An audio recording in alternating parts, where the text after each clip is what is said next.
Passaremos, então, às sustentações orais, como a recurso do Ministério Público.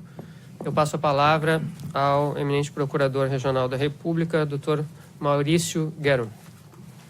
Senhor Presidente, eminente desembargador Leandro Pausen, revisor desse processo, digníssimo desembargador federal João Pedro Gebran Neto, relator desse processo, digníssimo desembargador federal Vitor Luiz dos Santos Laus, decano desta turma, servidores, saúdo aos advogados presentes, e muito me alegra ver aqui dois professores de quem eu tive a sorte e o prazer de ter sido aluno ainda na década de 80, na Faculdade de Direito da nossa querida Universidade Federal do Paraná. O professor Manuel Caetano Ferreira Filho, na disciplina de Processo Civil, e o professor René Ariel Dotti, na disciplina de Direito Penal. O professor Dotti, inclusive, que me dará a honra de dividir a tribuna nessa sessão.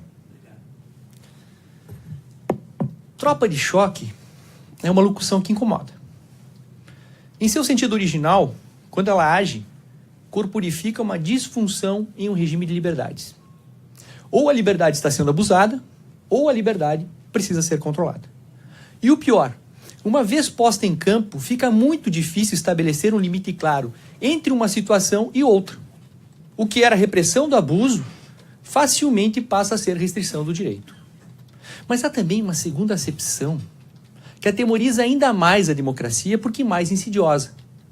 São as tropas de choque que se formam no parlamento como instrumento de supressão do diálogo e imposição da força como fonte de decisão.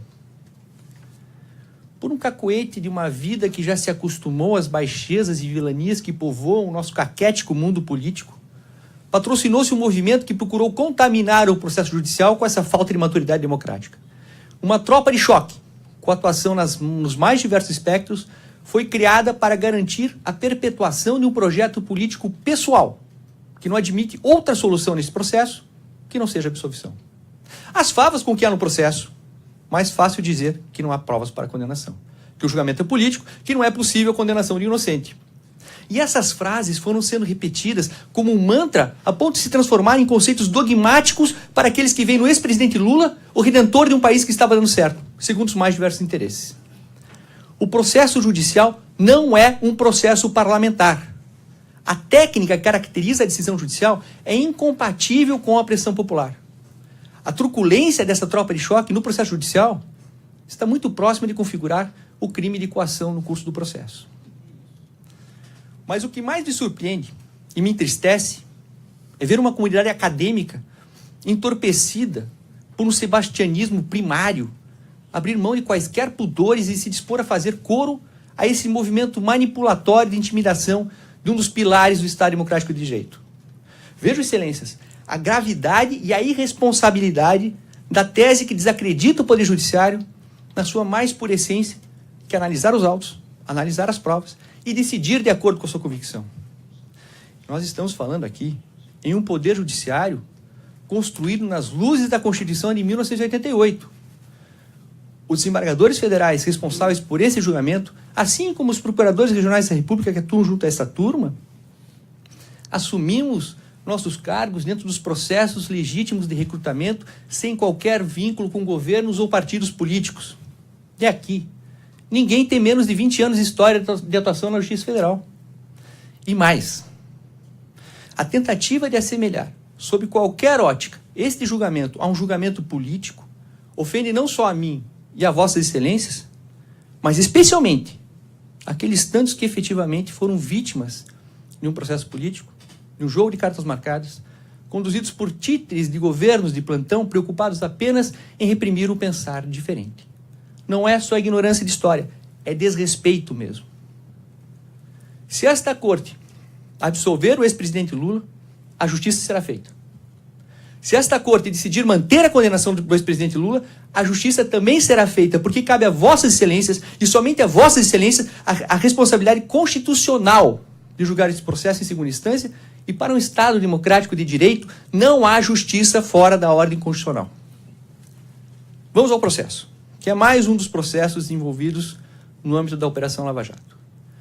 Foram suscitadas diversas preliminares, mas tendo em vista que a maioria delas já foi discutida à exaustão por essa turma, nos muitos incidentes processuais registrados pela defesa, peço vênia para me reportar ao parecer escrito em que entende o Ministério Público Federal que nenhuma delas deva ser acolhida.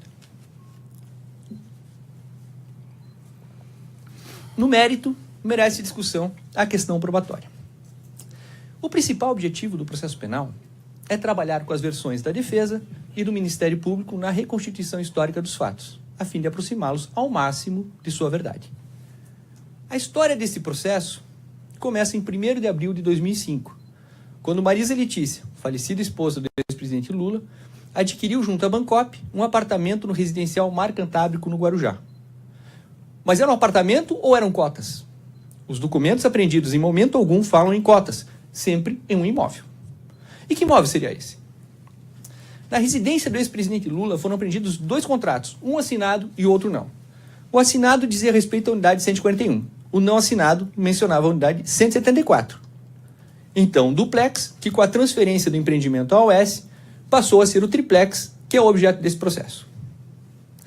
Na sede da Bancop, a cooperativa dos bancários que estava tocando empreendimento, foi apreendida uma proposta de adesão sujeita à aprovação, assinada por Marisa Letícia em 12 de abril de 2005. Essa proposta estava rasurada, foi submetida à perícia, que constatou que nela originalmente havia sido preenchida o número 174, o duplex, que se tornou o triplex, tendo sido sobreposto o número 141. Nada apenas no toma lá da cá. Mas antes de tentar entender o relacionamento do ex-presidente com o executivo da OS, é preciso esclarecer por quê que entre os 2 possíveis apartamentos que a prova documental indicava, a investigação demonstrou que houve a opção pelo triplex, deixando-se de lado a unidade simples. No segundo semestre de 2009, o empreendimento foi transferido da Bancop para a construtora OS e mudou de nome de Residencial Cantábrico para Condomínios Solares. Foi aberto o prazo de 30 dias para os adquirentes da Bancop ou desistirem da compra e receberem os valores já pagos, ou assinar um novo contrato, agora com a OS. Até 2014, apesar de já terem sido pagas 50 das 70 parcelas, no valor próximo de R$180 mil, Marisa Letícia não havia feito nem uma coisa, nem outra. O apartamento 141 foi vendido para um terceiro, pela OS, em agosto de 2014. Já o triplex nunca foi posto à venda. Perícia realizada sobre equipamentos de informática apreendidos na Bancop demonstra que a unidade 174, que depois viria a ser a 164, era uma vaga reservada.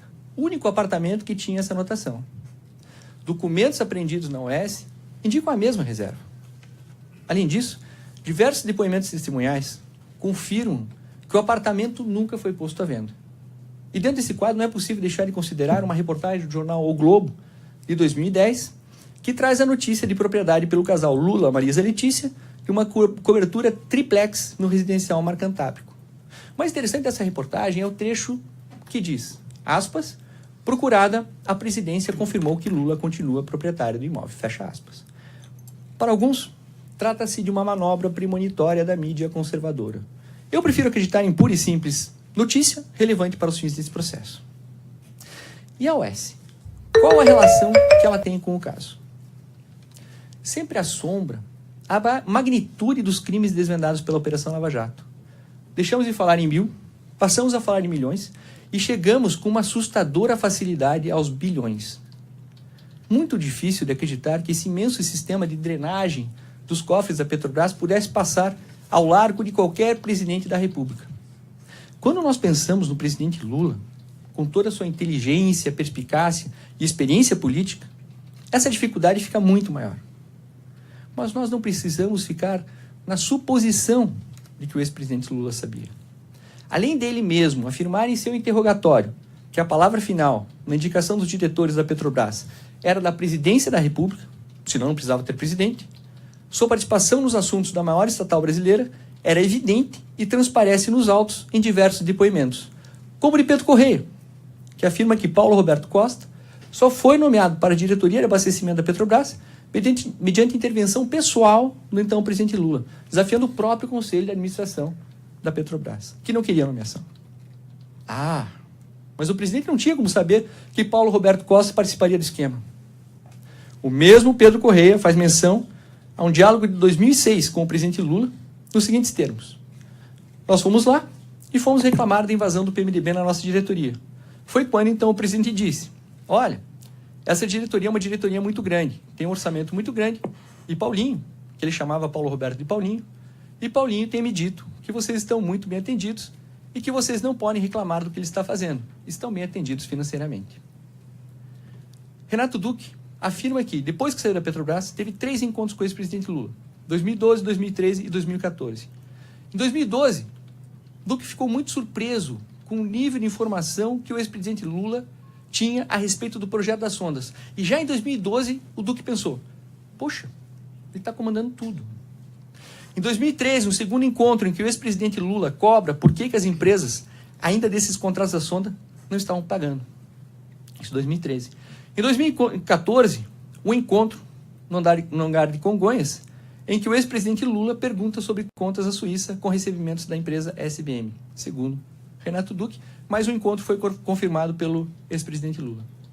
E não é novidade para esta turma. Depois de tantos processos da Operação Lava Jato julgados, o percentual que era destinado a título de propina aos diversos partidos que compunham a base do governo. Poder de fato que detinha o presidente da República na nomeação da diretoria da Petrobras se inseria dentro desse contexto. O que parecia ser a construção de uma governabilidade a partir de indicações políticas, nada mais era do que a criação de um mecanismo de dilapidação dos cofres da estatal, inicialmente para garantir fundos aos partidos da base aliada, depois para cada um se enriquecer pessoalmente. Os diretores, ao serem nomeados, assumiam seus cargos com uma cláusula de corrupção vinculada ao partido responsável por sua nomeação. Lembro aqui do caso de Nestor Cerveró, que ocupava a diretoria da área internacional, por indicação do PT. O PMDB reivindicou essa diretoria ou uma mensalidade de $700 mil, segundo as declarações do próprio Cerveró. Nestor Cerveró foi obrigado a sair, mas ganhou a diretoria da BR Distribuidora em gratidão por ter resolvido o problema de uma dívida de 50 milhões que o Partido dos Trabalhadores tinha com o Banco Chaim. Dívida da qual José Carlos Mulay era o fiador. Como é que essa dívida foi resolvida? A Chaim Óleo e Gás foi contratada para operar a sonda Vitória 10.000. Em troca, teve de perdoar a dívida do PT. De tudo isso, segundo se depreende do depoimento de Nestor Cerveró e de Fernando Soares Falcão, o ex-presidente Lula não só teve conhecimento, como efetiva e concreta participação. Então, o que nós temos até aqui? Um presidente da República que nomeia diretores de uma estatal que engendram, juntamente com o Clube das Empreiteiras, o maior esquema de corrupção da história do Brasil. Na parte das empreiteiras, um dos protagonistas é o então presidente da UES, que pessoalmente vai apresentar o triplex ao ex-presidente da República e sua família, comprometendo-se a entregar o imóvel, já com cozinha e eletrodomésticos, além das diversas reformas solicitadas. E a defesa não conseguiu apresentar qualquer elemento consistente que afastasse esse conjunto probatório. Teses diversivas, insistências preliminares, versões contraditórias e nada mais. Na obra clássica de Mittermeier, Tratada à Prova em Matéria Criminal, o mestre bávaro ensina que, se, depois das mais conscienciosas investigações, se vê surgirem tantas razões afirmativas, razões tão fortes e originadas da experiência cotidiana dos acontecimentos e dos atos humanos, se além disto, tudo se fez para poder si mesmo acreditar na possibilidade do contrário, não há negá-lo. A impressão produzida em nós, por todas essas razões, é com segurança a certeza. Lamentavelmente, Lula se corrompeu. Embora a defesa insista no ato de ofício para a configuração do crime de corrupção, vale lembrar que esta questão já foi superada pelo Supremo Tribunal Federal no julgamento do mensalão. Recentemente, o ministro Gugel de Faria, do STJ, no RHC 48400, decidiu no mesmo sentido. O crime de corrupção passiva é formal e prescinde da efetiva prática do ato de ofício, sendo incabível a alegação de que o ato do funcionário deveria ser individualizado e indubitavelmente ligado à vantagem recebida, uma vez que a mercancia da função pública se dá de modo difuso, através de uma pluralidade de atos de difícil individualização. Mas há mais prova nos autos. E essa prova vem através de um dos principais personagens da história que esse processo procurou reconstituir, José Aldemário Pinheiro, ou Léo Pinheiro. Léo Pinheiro esclarece que a UES só assumiu o empreendimento no Guarujá porque João Vacari Neto fez um pedido pessoal em razão do imóvel do ex-presidente. E por isso, Léo Pinheiro foi orientado por Paulo Camoto e João Vacari Neto a manter reservado o triplex. O apartamento 141, esse podia ser negociado, como efetivamente foi. Há uma frase muito clara no interrogatório de Léo Pinheiro. O apartamento era do presidente Lula desde o dia que me passaram para estudar os empreendimentos da Bancop. Já foi me dito que era do presidente Lula e de sua família, que eu não comercializasse e tratasse aquilo como uma coisa de propriedade do presidente. E o apartamento só ficou o nome da UES porque foi essa a orientação que ele recebeu. De tudo isso, o ex-presidente Lula tinha ciência e controle. Nas palavras de Léo Pinheiro, os custos que a OAS teve com o triplex só foram abatidos da conta corrente, da corrupção que mantinha com o Vacari, após o ok do ex-presidente Lula, que, aliás, recomendou explicitamente a destruição de qualquer documento relativo a esse encontro de contas. Bom, mas o Léo Pinheiro é corréu no processo? Sim, de fato ele é corréu. Mas o nosso direito, como aliás o direito das principais nações do mundo, não impõe quaisquer restrições à chamada de corréu, desde que esteja em harmonia com o restante do conjunto probatório. Como nós vimos, a prova já era suficientemente robusta a permitir que se concluísse pela prática da corrupção. As declarações de Léo Pinheiro apenas vieram trazer os detalhes, as minúcias, que somente os envolvidos na prática criminosa, somente quem viveu os fatos, poderiam fornecer. Doutor Maurício? Sim. Vossa Excelência tem mais 2 minutos. Perfeito, Excelência. Não é porque se trata de um ex-presidente da República que nós só vamos aceitar como prova a escritura assinada ou o recibo da corrupção como firma reconhecida em cartório. O processo penal é um jogo de prova e contraprova. A prova tem que ser apresentada pela acusação, mas uma vez apresentada, é ônus da defesa desconstituí-la com uma outra prova que retire a credibilidade da primeira. E isso não é feito com base em ilações a respeito dos motivos que levaram a determinado depoimento. Assim, suficientemente provados os fatos criminosos que levaram à condenação. É essa a conclusão a que se chega com uma análise técnica e isenta da prova dos autos, e não com uma visão que se faz míope pela veneração à figura política que foi o ex-presidente Luiz Inácio Lula da Silva. Encerro minha sustentação oral, Excelências, pedindo licença para citar um pequeno trecho da monumental obra de Dostoiévski, Crime e Castigo, em que Raskolnikov, premido pela consciência por ter assassinado Ivanovna Elizaveta e se mirando Napoleão, desenvolve o seguinte pensamento: não, aqueles homens não foram feitos assim. O verdadeiro soberano, a quem tudo é permitido, esmaga Toulon, faz uma carnificina em Paris, esquece um exército no Egito, sacrifica 500 mil de homens na campanha da Rússia e se safa com Calembour em Vilna. E ao morrer, é transformado em ídolo. Logo, tudo lhe é permitido. Não. Pelo visto, esses homens não são de carne, são de bronze. Em uma república, Excelências, todos os homens são de carne. No mais, reitero os termos do parecer escrito.